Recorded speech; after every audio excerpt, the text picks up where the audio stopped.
Welcome to Upticks. I'm Jake Falcon, the founder of Falcon Wealth Advisors and your host of Upticks. Today is our 90th episode, Finances, Before, During, and After a Pandemic.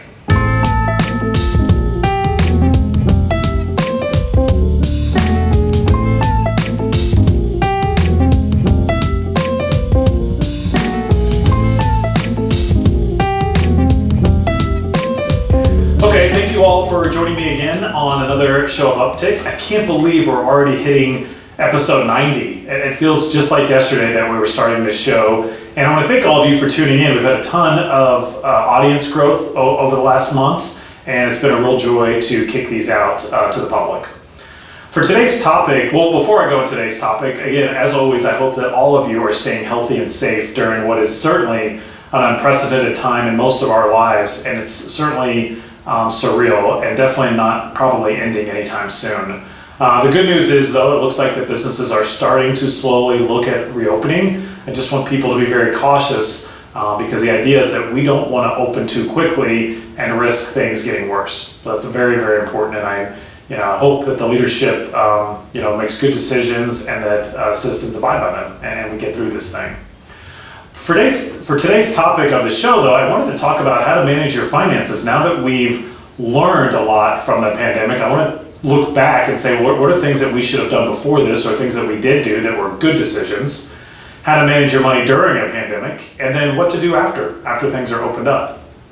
So we'll just dive right in. So before a pandemic, what are some things that you could have done to prepare yourself to weather this type of storm? It's horrible that unemployment numbers have skyrocketed, and now in the US we're looking at unemployment numbers at over 20 million. So a lot of Americans have lost their jobs, and this is why we as financial advisors talk a lot about having several months worth of spending in cash in the savings account. I typically lean towards 3 months. Some advisors will say 6, some will say 1, maybe some say none. I don't know who those people are. Particularly if you're married and both of you are gainfully employed, you probably can afford to have maybe closer to 2 months, as long as you're in different industries. Obviously, if you work at the same company, that's more of a risk. So I like to see 3 months typically out there in cash or savings, just in case you do lose your job, that you can weather the storm. As far as portfolio management is concerned, it was really prudent of us. Again, we had no idea that COVID-19 was going to be a thing. But it was really prudent that we rebalanced for most all of our clients because they were overweight stocks going into the end of 2019. The market had rallied up around 30%, so those stocks were overweight, so we sold them. Not all of them, obviously. We sold what was overweight and we went and bought bonds or put it in cash. So that was good. That was a good lesson learned. So I guess for finance purposes, make sure that you've got cash appropriately saved for these types of events that none of us can predict. And then in your portfolio, make sure that you're not letting greed take over and that you are rebalancing when the math dictates it. For us at Falcon Wealth Advisors, we use math to determine our decisions, so it's not my gut feel or anybody else on the teams. We're just doing what the numbers tell us to do. How do you manage your finances during the pandemic? One thing that I found very useful is that I've taken as a step back to look at things that I do spend money on. And I'm making sure that I'm spending money on things that I value, and I'm not spending money on things that I don't. You hear a lot of things about, cut out Starbucks or coffee from your diet and you'll save millions of dollars. Sure, that's fine. And this doesn't pertain to me. I'm not even a coffee drinker. But what I'm getting at is if you like your coffee and you can justify the spending, then you know what? Maybe you should keep buying your coffee, right? That's no way to live is if you can't enjoy life and cut out everything. But maybe you like coffee and you like sweets, right? So maybe you need to pick and choose it, and maybe you cut out sweets because those definitely probably aren't healthy for you in that aspect. So again, it's picking and choosing, spending money where you want to value things and not wasting money where you don't value them. And I think that's a good budgeting exercise. Most of our clients, believe it or not, don't have a budget that's itemized to every expense. Some of them certainly do, and if that works for you, by all means, you should definitely do it. I think Corey, my business partner, does that. I think he runs a spreadsheet where he's tracking his monthly budget for him and his wife, and it works for them. For Rachel and I, we don't do that, right? So I kind of, we know what the outflows are every month. We know what we have for a cushion, and we know what the inflows are going to be, and we manage things that way. And before we make major purchases, we talk about, is that something that we're going to value or not, and before we make the decision.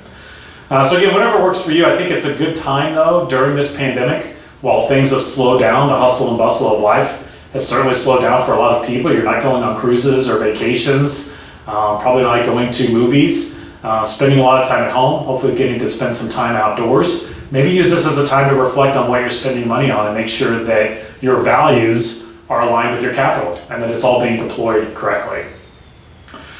Also, when it pertains to your portfolio, a lot of people ignore it, and I think that's okay as long as you have a trusted, fiduciary-minded advisor.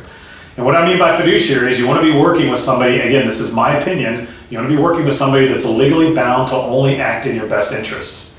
If somebody is charging you commissions, they're typically not a fiduciary, and it's very confusing because some advisors will be both brokers charging commissions and fiduciaries, which I think is a huge problem in the industry. So make sure you're working with a fiduciary-minded advisor who's watching over your investments. Certainly if you're doing it alone, you want to double check your investments and make sure that they're balanced correctly.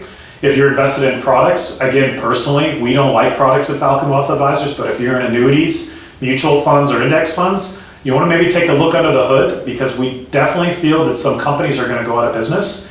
And if you don't know which stocks or bonds that you own, it could be very, very risky and could do some permanent damage to your portfolio. So what do we do after? Well, besides celebrate and embrace our health and the fact that the economy and the businesses are starting to ramp back up, you just want to take this as a big learning lesson. Hopefully you've learned, hey, I need to have some cash on the sidelines in case something bad happens. I've redone my budget and now I can move forward. And now hopefully you're valuing things, that we took for granted before, going to the grocery store or going on a road trip or taking that vacation wherever it may be. Maybe you're going to enjoy those experiences that much more. We can take a step back and really benefit from what we're doing. Also, as far as your portfolio is concerned, you definitely want to take a look at investing in companies that are going to help the economy get out of this and potentially profit from it. That's certainly what we're doing at Falcon Wealth Advisors. We're shifting things around where we deem appropriate to take advantage of things as they recover. So you want to position yourself to be in certain sectors or industries that are going to spring back up, and you want to definitely take advantage of that. So the whole idea is that we were rebalancing before. We actually, for many clients, we rebalanced during because because the stock market had turned so poorly, we actually had to sell bonds and we bought back into stocks. And then the stocks that we own, we're confident that we're looking for sectors, and again, nobody can predict the future, but our confidence is that we're doing the research and looking for sectors that we anticipate that could potentially do well after things open back up. So that's my takeaway for today is, how do you manage your finances before, during, and after a pandemic? The most important thing you can do is meet with your advisor as far as the finances are concerned. Certainly all of us at Falcon Wealth Advisor, we've been plugged in. So we're working, most of the team is working remotely. Corey and I have been holding down the fort at the office. We joke that I'm watering the plants and he's checking the mail. But things are running smoothly here for us and for our clients. And certainly if you're not a client and you're watching this and you'd like a second opinion, certainly don't hesitate to reach out to me. We'll flash my email up on the screen now. It's simply jake@falconwealthadvisors.com. Certainly feel free to reach out to me. Or also a humble plug for our social media platforms. We're out there on Facebook, Instagram, Twitter, LinkedIn. And certainly if you're watching this on YouTube, thank you very much. Or if you're listening on your favorite podcast platform, we certainly appreciate you tuning in.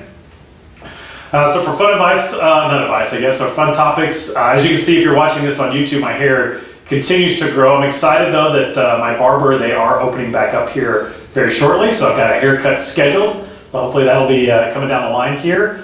Still continuing enjoying that Michael Jordan documentary called The Last Dance on ESPN. If you hadn't had a chance to check that out, I would highly recommend it. It's pretty good stuff. Billions is coming back out there, one of my favorite shows on Showtime, so I'm really excited about that. So we've been catching up on that, still reading books about finance, still working away. I've gotten to squeeze in a few rounds of golf, which have been really nice. Being very careful though to keep my social distance with people, just like hopefully all of you are as well. So with that, I'll leave you. Hope you guys have a great week, and as always, thank you so much for tuning in.